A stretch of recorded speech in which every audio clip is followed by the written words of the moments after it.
Shoulder கிளாஸில் side deltoid active ஆகிற மாதிரி ஒரு டிஃப்ரெண்டான கிளாஸ் பார்க்க போகிறோம். அது என்னங்கிறது இந்த வீடியோவில் டீட்டெயிலாக பார்க்கலாம்.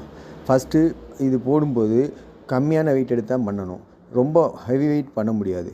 First form 1 2 3 4. செகண்ட் மிஸ்டேக்கு ஸ்பீடாக பண்ணக்கூடாது.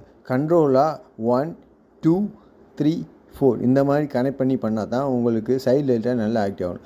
தேர்டு ஒன்று நீங்கள் போகும்போது மேலேயும் கீழேயும் தூக்காமல் கரெக்டான ஃபார்மில் இதே சென்டரில் தூக்கி இப்படி இறக்குனா தான் உங்களுக்கு அந்த சைட் டெல்டாய்டு நல்லா ஹெவியாக ஒர்க் அவுட் ஆகும்.